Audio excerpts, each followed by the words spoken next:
morning students and welcome to class 9, your history chapter number 2nd, the socialism and the Russian revolution. Okay, in our last class students we discussed about the Bolsheviks, the leader of Bolshevik, the Lenin, and also discussed the condition after the First World War, and we also discussed that what happened in the February revolutions and after the February what was the condition of the Russia. हम लोगों ने बच्चों first world war में Russia का जो condition हुआ उसके बारे में पढ़ा।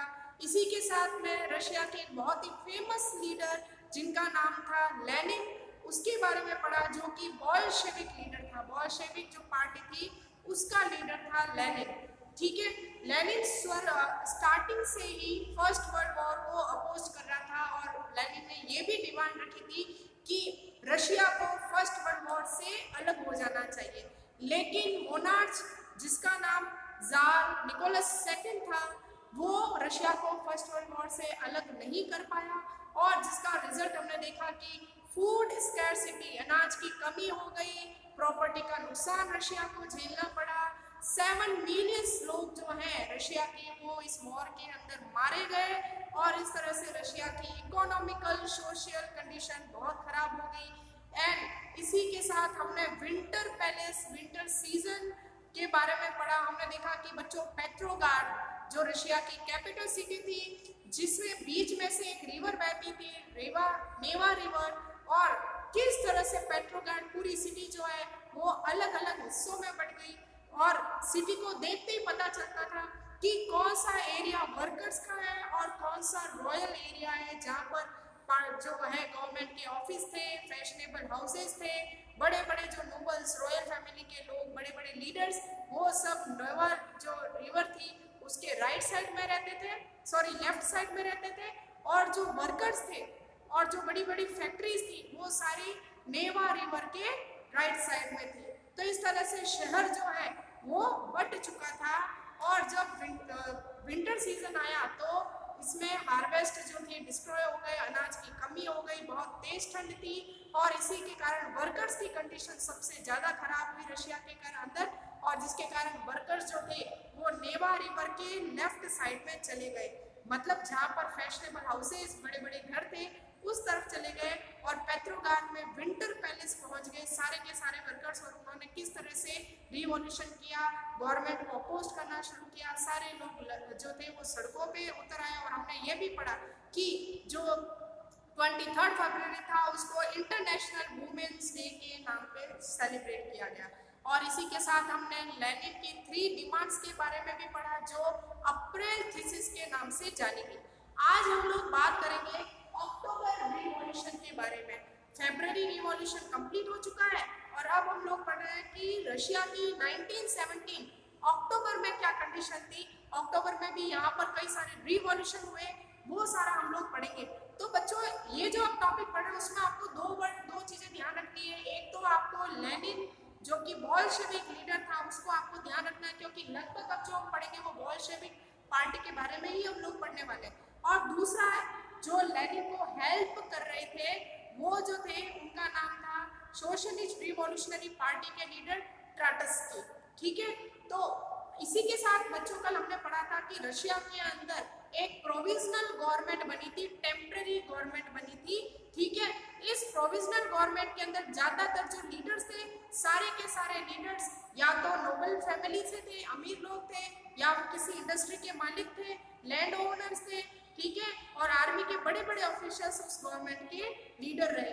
ठीक है, तो ये कह सकते हैं कि जैसे जैसे लेनिन जब रशिया वापस लौट के आए और रशिया के अंदर लेनिन और बोल्शेविक पार्टी का प्रभाव बढ़ता गया तो प्रोविजनल गवर्नमेंट को ये डर लगने लगा कि अगर बोल्शेविक्स को कंट्रोल नहीं किया गया तो गवर्नमेंट हमारे हाथ से निकल जाएगी, मतलब रशिया का जो पावर हमारे हाथ में है वो पावर हमारे हाथ से निकल जाएगा। तो ये डर किसका था? प्रोविजनल गवर्नमेंट का डर था। ठीक है, आगे अब देखते हैं अक्टूबर रिवॉल्यूशन क्या कारण था, क्यों हुआ ये रिवॉल्यूशन।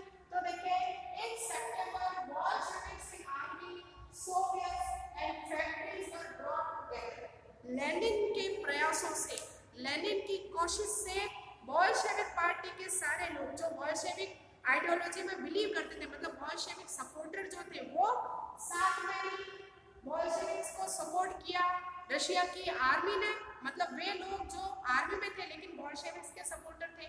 तीसरी, जो रशिया के अंदर सोवियट्स बनी थी, कल मैंने बताया था कि रशिया में जगह जगह पे जो आर्मी और जो वर्कर्स थे उन्होंने सोवियट्स बनाई, तो वो सारी सोवियट्स भी बोल्शेविक के फेवर में आ गई, लेनिन के फेवर में आ गई। और साथ में फैक्ट्रीज, रशिया में जितनी भी फैक्ट्रीज थी, फैक्ट्री के जो यूनियंस के जो कह सकते कि लीडर्स थे, इन सारे लोगों ने बोल्शेविक्स को फेवर करना शुरू कर दिया। तो बच्चों आप ये समझ लीजिए कि कहीं ना कहीं अब रशिया में चाहे वो पीसेंट्स हो, चाहे वो वर्कर्स हो, चाहे आर्मी हो, सब के सब बोल्शेविक्स के फेवर में आ चुके थे। ठीक है, इसी के अलावा 16 अक्टूबर 1917 Lenin took in favor the Petrograd Soviets and Bolshevik Party to eliminate the socialist seizures of power।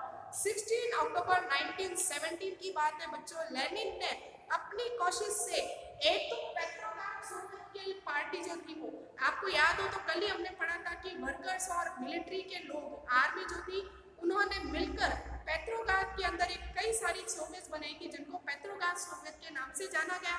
तो इन सारी पेट्रोग्राड सोवियत और प्लस बोल्शेविक पार्टी इस बात पर एग्री हो गए कि जो प्रोविजनल गवर्नमेंट है उसको सीज कर दिया जाए, मतलब सरकार से उसकी पावर को छीन लिया जाए। तो अब आप ये तो समझ ही गए होंगे कि जहाँ पर फेब्रुअरी रिवॉल्यूशन के अंदर हमने देखा कि रशिया के अंदर एक नई गवर्नमेंट बनी थी जो पेट्रोग्राड सोवियट्स और वर्कर्स ने मिलकर बनाई थी, वर्कर्स की जो सोवियट्स थी उनने मिलकर बनाई थी।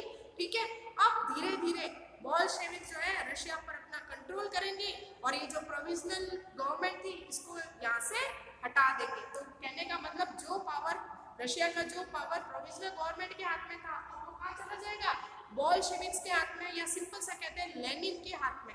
ठीक है, आगे देखते हैं revolutionary committee was appointed by the Soviets under the Leon Trotsky. अब बच्चों यहाँ ध्यान रखना कि इन सारे लोगों ने मिलकर, मतलब वे सारे लोग जो बोल्शेविक्स को, लेनिन को फेवर कर रहे थे, चाहे वो आर्मी के थे, चाहे वो पेट्रोग्राड सोवियत थी, इन सब ने मिलकर रिवॉल्यूशनरी कमेटी बनाई। क्या बनाई? Revolutionary committee. ये नाम आपको ध्यान रखना है। पहला नाम आपको बोल्शेविक ध्यान रखना है और दूसरा नाम बच्चों, दूसरा आपको रिवॉल्यूशनरी कमेटी नाम याद रखना है। तो इस तरह से रिवॉल्यूशनरी कमेटी बनेगी। ठीक है, और इसका लीडर कौन था? रिवॉल्यूशनरी कमेटी का लीडर बना था लियोन ट्रोट्स्की। कौन था? लियोन ट्रोट्स्की, जिसने लेनिन को सपोर्ट किया था। ठीक है, तो आपको इसकी पार्टी, इसकी कमेटी का नाम याद रखना है, टू ऑर्गेनाइज एंड सीजर। तो कहने का मतलब पावर को सीज करने के लिए, सीज का मतलब हो गया कब्जा करना, रशिया की सरकार पर कब्जा करने के लिए रिवॉल्यूशनरी कमेटी बनाई गई जिसका लीडर कौन था? लियोन ट्रोट्स्की था। 24 अक्टूबर पीएम मतलब प्राइम मिनिस्टर केरेंस्की, केरेंस्की नाम याद रखना है। प्रोविजनल जो गवर्नमेंट रशिया में चल रही थी बच्चों, उसका जो लीडर या सॉरी उसका जो प्राइम मिनिस्टर था उसका नाम था केरेंस्की। तो आप ये समझ लीजिए कि 24 अक्टूबर तक रशिया का पीएम कौन था?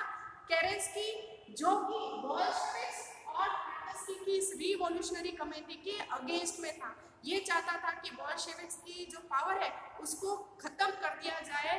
अगर बोल्शेविक्स की पावर खत्म नहीं हुई तो प्रोविजनल गवर्नमेंट केरेंस्की के हाथ से निकल जाएगी। तो ये डर था and man left the city. तो केरेंस्की ने क्या किया बच्चों की, खुद तो सिटी छोड़कर चला गया, शहर छोड़ के चला गया, लेकिन वे सारे मिलिट्री के, वे सारे सोल्जर्स जो केरेंस्की को सपोर्ट करते थे या गवर्नमेंट को सपोर्ट करते थे, उनको ये ऑर्डर दिया गया कि बोल्शेविक्स के जितने भी न्यूज़पेपर या जितने भी इसकी ऑफिसेज हैं उनको सीज कर दिया जाए। तो केरेंस्की के ऑर्डर पर देखिए आप, left city military seize the buildings of Bolsheviks.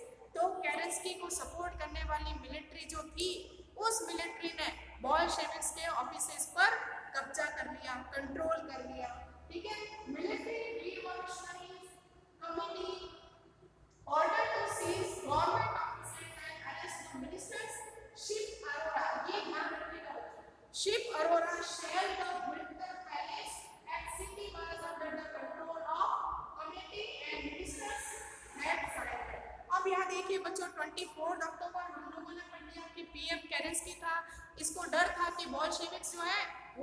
Russia पर कंट्रोल कर लेंगे और कंट्रोल केरेंस्की के हाथ से निकल जाएगा। इसीलिए केरेंस्की खुद तो सिटी से बाहर चला गया, लेकिन वे लोग जो गवर्नमेंट को सपोर्ट कर रहे थे, प्रोविजनल गवर्नमेंट को सपोर्ट कर रहे थे, उस मिलिट्री को ये ऑर्डर दिया कि बोल्शेविक्स के ऑफिस सीज कर दिए जाए।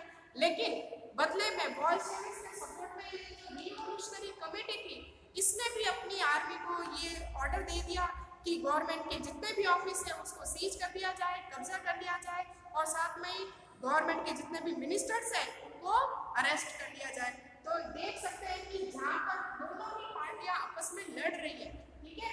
तो जो मिलिट्री रिवॉल्यूशनरी कमेटी थी, इस कमेटी ने गवर्नमेंट के सारे ऑफिसेस को सीज किया, सारे मिनिस्टर्स को अरेस्ट कर दिया गया, बाद में मिनिस्टर्स ने सरेंडर कर दिया, ठीक है।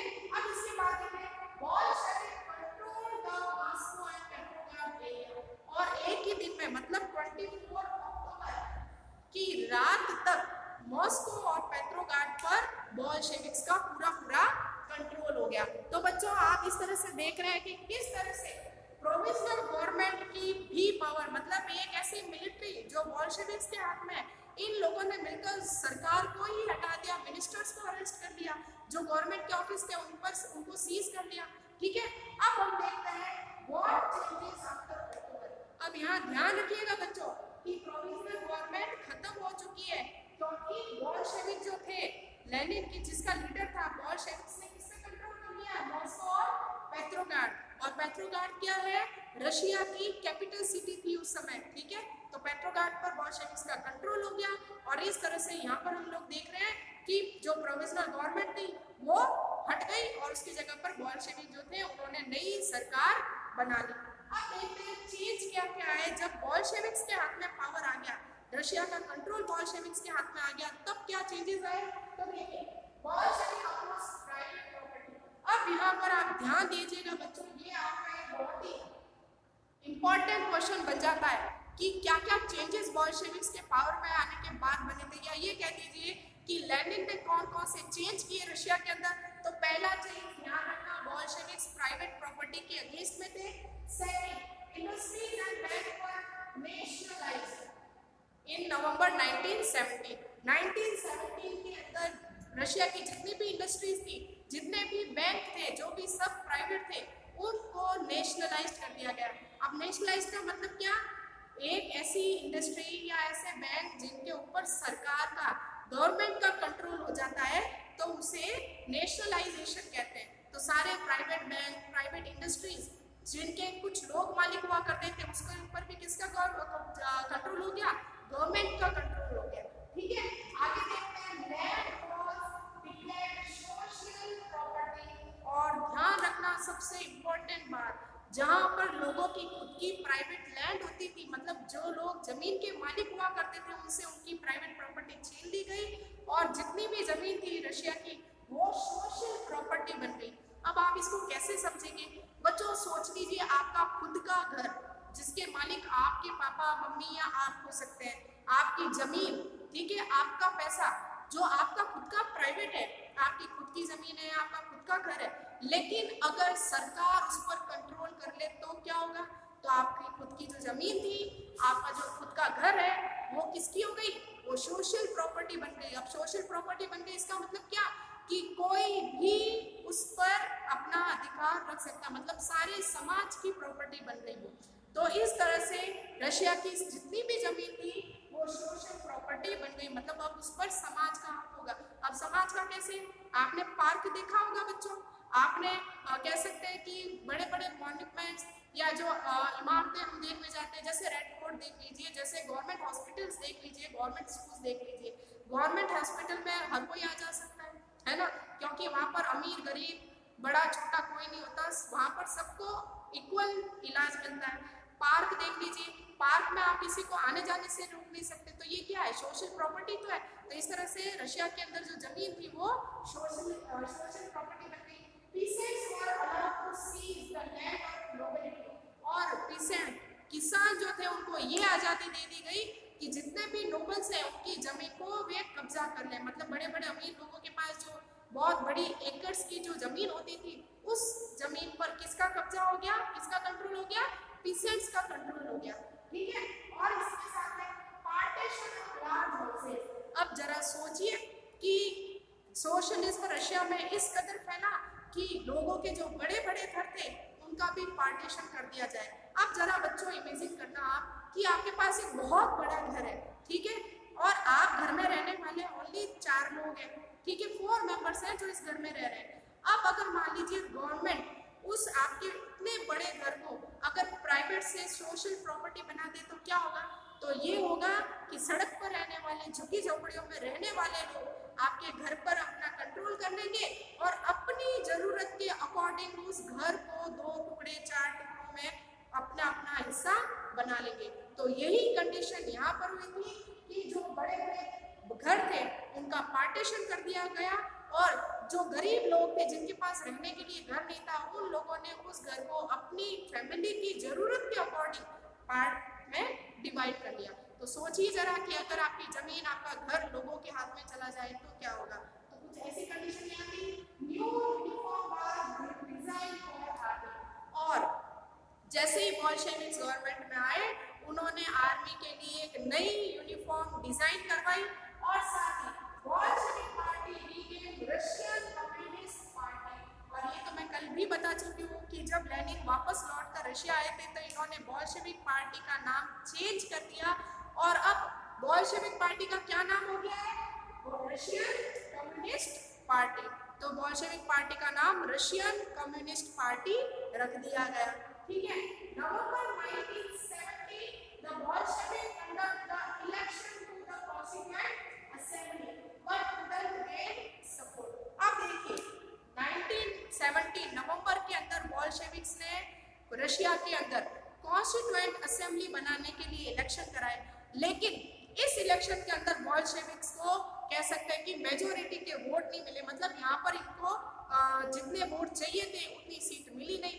इसीलिए बाद में जब बोल्शेविक्स इस इलेक्शन में अनसक्सेसफुल रहे तो उन्होंने इस इलेक्शन को डिसमिस कर दिया, ठीक है, क्योंकि अगर कॉन्स्टिट्यूशन असेंबली में बोल्शेविक्स नहीं होंगे तो उनकी पार्टी के हाथ में पावर नहीं आएगा। तो इसीलिए यहाँ पर कॉन्स्टिट्यूएंट असेंबली के इस इलेक्शन को बाद में इन्होंने डिसमिस कर दिया।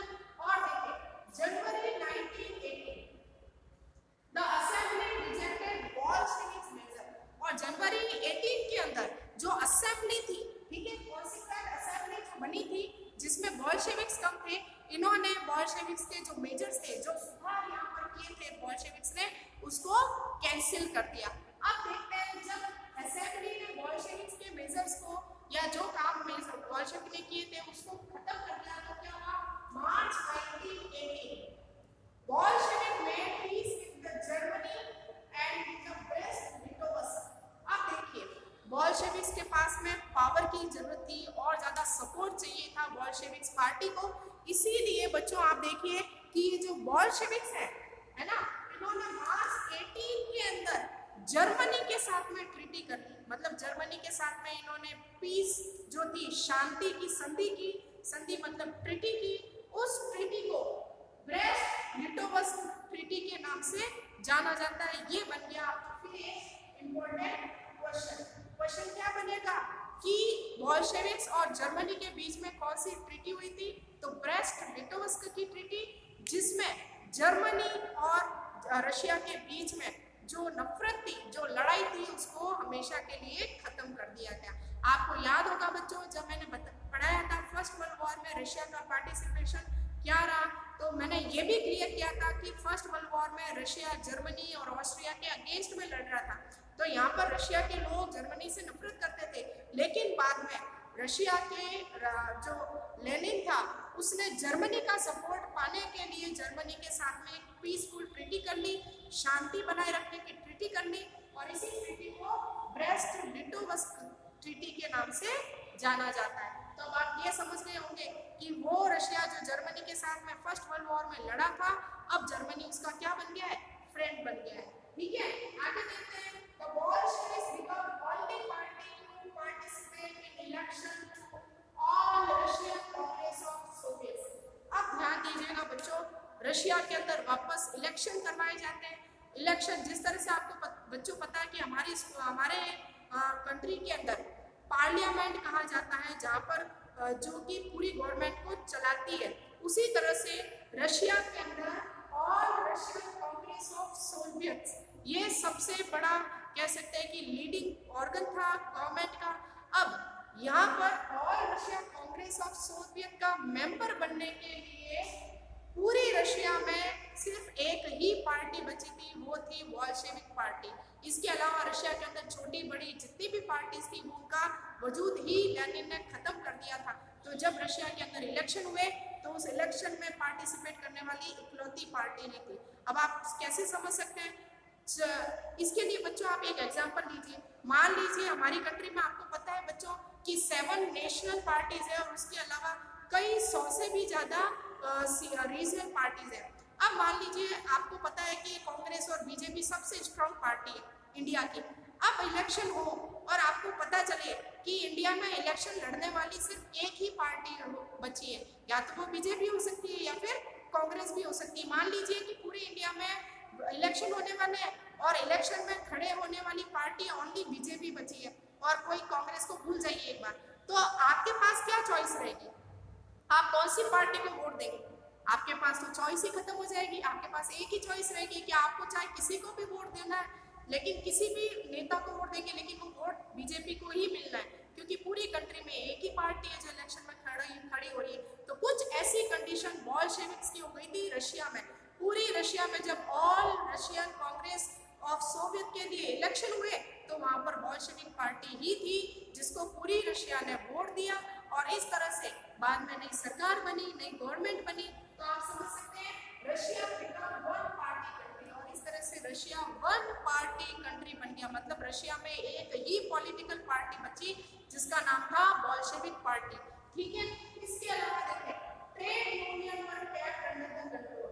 अब यहाँ ध्यान रखना कि अब लीगली बोल्शेविक जो है वो गवर्नमेंट बना चुकी है। लीगली का मतलब कानूनी तौर पर बोल्शेविक जो थे उनके हाथ में रशिया का पावर आ गया था और जैसे ही बोल्शेविक की गवर्नमेंट बनी इन्होंने वापस कुछ सुधार किए रशिया के अंदर ताकि दूसरे उन लोगों को रोका जा सके जो रशिया को जो रिवॉल्यूशनरीज थे या जो बोल्शेविक्स के अगेंस्ट में थे, तो उनको कंट्रोल करने के लिए सबसे पहला जो चीज था trade union were kept under the control. Bolshevik government ने रशिया की जितनी भी ट्रेड यूनियंस थी उसको कंट्रोल में रखा, पहली चीज। दूसरी चीज द सीक्रेट पुलिस चेका। ये आपका बन गया एक और इम्पोर्टेंट क्वेश्चन। बोल्शेविक पार्टी ने रशिया में एक सीक्रेट पुलिस बनाई जिसको चेका फर्स्ट कहा गया। बाद में इसका नाम बदलकर ओजीपीयू कर दिया गया और बाद में वापस इसका नाम एनकेवीडी कर दिया गया। तो ये कौन थे? ये सीक्रेट पुलिस थी बोल्शेविक्स की। इस पुलिस का काम ये था कि पूरी कंट्री में ये नजर रखना कि कोई बोल्शेविक्स के अगेंस्ट में तो नहीं है। ठीक है, तो इस तरह से आप सोच सकते हैं कि बोल्शेविक्स ने पूरी प्लानिंग कर ली थी कि रशिया के अंदर कोई भी इंसान बोल्शेविक के अपोज नहीं कर सकता, मतलब आप बोल्शेविक के अगेंस्ट में नहीं जा सकते। तो यहाँ देखिए the secret police Cheka punished those who criticize Bolsheviks. Criticise का मतलब वे लोग जो रशिया में बोल्शेविक को जस्टिफाई करते थे, जो बोल्शेविक्स पर उंगली उठाते थे, तो उनको अरेस्ट किया जाता था और उनको पनिशमेंट दी जाने लगी। ठीक है, इसके अलावा many young writers and artist relate to the party for the socialism and for change. अब बच्चों आपको ये बता देते हैं कि बोल्शेविक्स हम शुरू से पढ़ रहे हैं। बोल्शेविक पार्टी रशिया में सोशल चेंज चाहती थी। ठीक है, इसीलिए बाद में रशिया के बड़े बड़े राइटर और आर्टिस्ट जो थे वो इस पार्टी से जुड़ना शुरू हो गए, क्योंकि ये पार्टी सोशलिज्म को सपोर्ट करती थी और चेंज चाहती थी। तो आप समझ सकते हैं कि जब रशिया के बड़े बड़े राइटर्स और आर्टिस्ट भी इस पार्टी से जुड़ गए तो इसकी पावर और इंक्रीज हो गई। ठीक है, तो इस तरह से ये अक्टूबर रिवॉल्यूशन था। आपको तो इतना ही ध्यान रखना है कि अक्टूबर रिवॉल्यूशन का मतलब ये है कि जो प्रोविजनल गवर्नमेंट फरवरी के अंदर बनी थी, उस फरवरी के अंदर जो प्रोविजनल गवर्नमेंट बनी थी उसको हटाकर बोल्शेविक्स ने अपनी गवर्नमेंट बना ली थी और रशिया का पावर जो है अपने हाथ में ले लिया था। ठीक है, अब हम लोग बच्चों बात करेंगे सिविल वॉर। अब सिविल वॉर क्या होता है? सिविल वॉर का मतलब बच्चों आप सीधा सा समझे, सिविल का मतलब हो गया गृह युद्ध। गृह मतलब घर।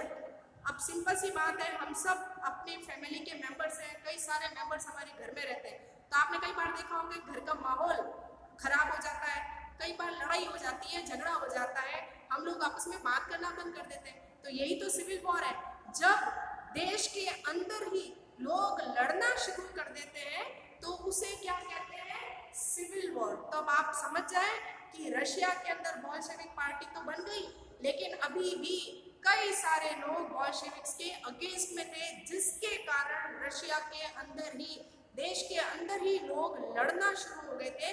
तो आपको तो बच्चों इतना ध्यान रखना, सिविल वॉर का मतलब है कि किसी कंट्री के अंदर ही जब वॉर शुरू हो जाए तो उसको सिविल वॉर कहते हैं, ठीक है। तो यहाँ पर सिविल वॉर स्टार्ट हो गया, और स्टार्ट क्यों हुआ तो देखिए, Bolsheviks ordered land distribution, so Russian army began to break up and soldiers mostly peasant। यहाँ आप यहाँ देखिएगा बच्चों कि बोल्शेविक्स जो थे, इसके अंदर जितने भी सोल्जर्स थे, यहाँ ये कहते हैं कि रशियन आर्मी के लगभग जितने भी सोल्जर्स थे सब के सब फार्मर्स थे या पिसेंट्स थे, किसान थे। और जब यहाँ पर लोगों ने पढ़ा है कि peasants were allowed to seize the land of the nobility, ठीक है। तो कहने का मतलब क्या था कि जब बोल्शेविक की गवर्नमेंट बनी थी तो बोल्शेविक्स ने ऑर्डर निकाला था कि पीसेंट्स को ये अधिकार दिया था कि पीसेंट्स जो है वो नोबल्स की जमीन जो है उस पर अपना हक जता सकते हैं या उसको कंट्रोल में ले सकते हैं। अब यहाँ पर ध्यान दीजिएगा बच्चों की रशियन आर्मी के अंदर लगभग जितने भी सोल्जर्स थे उसमें से 90% सोल्जर्स पीसेंट थे। अब जैसे ही ये ऑर्डर मिला कि पीसेंट्स को अपनी जमीन मिल जाएगी तो आर्मी के लोग आर्मी छोड़कर कहाँ चले गए, पीसेंट अपने गांव चले गए। रशियन आर्मी के लगभग सारे सोल्जर्स चाहते थे कि अब आर्मी को छोड़कर वे अपने विलेज चले जाएं और वहां पर जो रीडिस्ट्रीब्यूशन हो रहा है, जमीनें जो बट रही है, तो उनको भी अपनी जमीन मिल जाएगी और अपने गांव में वो आराम की जिंदगी जिएंगे और खेती बाड़ी और एग्रीकल्चर प्रोडक्शन करेंगे और उनकी जिंदगी आसानी से कटेगी। जिसका नतीजा ये हुआ कि रशियन आर्मी धीरे धीरे टूटने लगी, रशियन आर्मी की पावर कम होने लगी क्योंकि सोल्जर्स आर्मी छोड़कर विलेज की तरफ जाने लगे, ठीक है। फिर देखिए non Bolsheviks, socialist, liberals and supporter of autocracy comment the Bolsheviks uprising. अब यहाँ ध्यान दीजिएगा कि बोल्शेविक्स का पावर कंटिन्यू बढ़ता जा रहा है और जैसे जैसे बोल्शेविक्स का पावर बढ़ता जाएगा तो क्या हो गया कि वे लोग जो नॉन बोल्शेविक्स थे, मतलब जो बोल्शेविक्स को पसंद नहीं करते थे, और दूसरा लिबरल्स। अब आप याद कीजिए इस चैप्टर की फर्स्ट क्लास में मैंने लिबरल्स के बारे में बताया था, तो ये वही लिबरल्स है। दूसरा सपोर्टर ऑफ ऑटोक्रेसी, ऑटोक्रेसी मतलब मोनार्ची सिस्टम, वे लोग जो राजतंत्र को फॉलो करते थे, जो निकोलस सेकंड को फॉलो करते थे या उसको सपोर्ट करते थे, वे ऑटोक्रेसी को सपोर्ट करने वाले लोग जो थे उनको ये चिंता हो गई कि अब बोल्शेविक जो है धीरे धीरे अपराइज हो रहे हैं, इनकी पावर बढ़ रही है, तो इनकी पावर को कैसे खत्म करें, इसके लिए their leaders moved to south Russia. तो ये जो नॉन बोल्शेविक पार्टीज थी, लिबरल्स थे और जो ऑटोक्रेसी को सपोर्ट करने वाले जो लोग थे, इनके लीडर्स कहाँ चले गए, साउथ रशिया चले गए। और साउथ रशिया में इन्होंने क्या किया, और बोल्शेविक से लड़ने के लिए अपना एक ट्रूप बना लिया और इस ट्रूप को क्या नाम दिया, द रेड्स। और ये बन गया बच्चों आपका फिर एक इंपॉर्टेंट क्वेश्चन, रेड्स कौन थे, तो याद रखना रेड का मतलब यहाँ पर लाल रंग है, ये हम लोग आगे पढ़ेंगे, द व्हाइटिश, द रेड्स, है ना, और ग्रीन्स, तीन नाम दिए गए थे। तो जो रेड थे वो कौन थे, बोल्शेविक्स को द रेड कहा गया, ठीक है, लाल रंग। फिर यहाँ पर जो बोल्शेविक्स थे जिनको द रेड कहा गया, इनको अपोज करने के लिए साउथ रशिया के अंदर बड़े बड़े ट्रूप्स बनाए गए। ये ट्रूप्स बोल्शेविक्स से लड़ने के लिए तैयार किए गए। यही बात है 1918 and 1919 ग्रीन्स और सोशलिस्ट रिवॉल्यूशन, ये भी याद रखना कि ये ग्रीन्स कौन थे, 1918 1918 और 1919 के बीच में दो ग्रुप और बन गए, एक का नाम ग्रीन्स था, एक का नाम व्हाइट्स था। ग्रीन कौन कहलाए, जो सोशलिस्ट रिवॉल्यूशनरी थे वो तो कहलाए ग्रीन्स, और व्हाइट्स, अब यहाँ देखिए ये व्हाइट्स कौन थे, व्हाइट्स थे प्रो-ज़ारिस्ट। प्रो-ज़ारिस्ट का मतलब समझे आप, जो निकोलस सेकंड रशिया के राजा को सपोर्ट करते थे उनको क्या कहा गया, व्हाइट। तो ये तीनों चीजें ध्यान रखना। द रेड्स, द ग्रीन्स और द व्हाइट्स कौन थे? द रेड्स तो बोल्शेविक्स को कहा गया, द ग्रीन्स कहा गया सोशलिस्ट रिवॉल्यूशनरीज को, और द व्हाइट्स कहा गया प्रो जरिस्ट जो थे, जो जार को फॉलो करते थे, जो निकोलस सेकंड को फॉलो करते थे। तो इस तरह से रशिया के अंदर अब 3 ग्रुप बन गए, ठीक है। जो ग्रीन्स और जो व्हाइट्स थे वो बोल्शेविक्स या रेड्स को हटाना चाहते थे, और यहाँ देखें they control the Russian empire. अब हुआ ये कि 1918 और 1919 के बीच में इन ग्रीन्स और व्हाइट्स ने पूरी रशियन एम्पायर को कंट्रोल कर लिया था, लेकिन they were helped by the French, Americans, Britishers and Japanese who didn't want socialism in Russia. और इन लोगों को इतनी पावर कहाँ से मिल गई कि ये बोल्शेविक्स के अगेंस्ट में खड़े हो गए। तो यहाँ पर ध्यान दीजिएगा, ये जो ग्रीन्स और ये जो व्हाइट्स के लीडर थे, इनको सपोर्ट कर रहे थे वे लोग जो फ्रांस से थे, अमेरिका के, ब्रिटिश और जापान के लोग जो थे, जो रशिया में सोशलिज्म नहीं चाहते थे। उन लोगों ने इन नॉन बोल्शेविक्स को, इन ग्रीन्स को, इन व्हाइट्स को फॉलो करना या सपोर्ट करना शुरू किया, ताकि रशिया के अंदर बोल्शेविक्स को पावर जो है खत्म कर दी जाए और यहाँ पर रशिया में सोशलिज्म ना हो। सोशलिज्म का मतलब मैं बता चुकी हूँ, सोशल रिफॉर्म, समाज के अंदर जो रशिया में बदलाव हुआ, इस बदलाव के अगेंस्ट में था अमेरिका। और बच्चों आपको ये भी बता दूं कि आज भी वर्ल्ड के अंदर रशिया का सबसे बड़ा दुश्मन जो है वो है अमेरिका। तो इस तरह से सारे लोग बोल्शेविक्स के अगेंस्ट में हो गए। और उसके बाद तो यहाँ पर देखा हमने कि किस तरह से ये जो नेशनल जो थे, या ये कह सकते हैं बच्चों की कि ये जो फ्रेंच, अमेरिकन्स, ब्रिटिशर्स और जो जापानीज थे, ये लोग नॉन बोल्शेविक्स लोगों को सपोर्ट कर रहे थे, क्योंकि वे नहीं चाहते थे कि रशिया के अंदर सोशलिज्म और ज्यादा आगे बढ़े, ठीक है। लेकिन बाद में the supporter of the private property among whites took harsh step with the peasant. लेकिन हुआ ये कि अभी हमने यहाँ पढ़ा है कि इन लोगों का रशिया पर कंट्रोल हो चुका था, लेकिन व्हाइटिस जो थे, ये लोग, इन लोगों ने, जो प्राइवेट प्रॉपर्टी के सपोर्टर थे, इन लोगों ने रशिया के पीसेंट्स के साथ में बहुत ही बुरा बर्ताव किया। और जब पीसेंट्स के साथ बुरा बर्ताव हुआ तो पीसेंट्स का सपोर्ट भी व्हाइटिश के हाथ से निकल गया। अब बच्चों आप समझ सकते हैं कि आप लोग देखते हैं कि कई बार हम देखते हैं कि इलेक्शन के अंदर बड़े बड़े नेता बड़े बड़े वादे करते हैं। क्यों करते हैं? ताकि जनता का सपोर्ट मिल जाए। बड़ी बड़ी अपनी पॉलिसीज हमको बताते हैं कि हम ये करेंगे वो करेंगे। ऐसा क्यों किया जाता है? सपोर्ट पाने के लिए, ठीक है। लेकिन जब गवर्नमेंट पावर में तभी तो आएगी जब जनता सपोर्ट करेगी। तो यहाँ पर इन व्हाइटिश के जो प्राइवेट प्रॉपर्टी के सपोर्टर थे, इन्होंने पीसेंट्स के साथ में बहुत बुरा बर्ताव किया, जिसके कारण रशिया के बीच पीसेंट जो थे उन्होंने इनको सपोर्ट करना बंद कर दिया, ठीक है। Such action lead to the loss of the support from Bolsheviks, जिसके कारण अब वे पीसेंट जो व्हाइटिश के अगेंस्ट में हो गए, वो बोल्शेविक्स को सपोर्ट करने लगे। इसका मतलब रशिया के अंदर बोल्शेविक्स का सपोर्ट धीरे धीरे बढ़ने लग गया वापस, ठीक है। और जब देखा जनवरी 1920 Bolshevik controlled most Russian empire with the support of non Russian nationalities and the Muslim जेडिस्ट।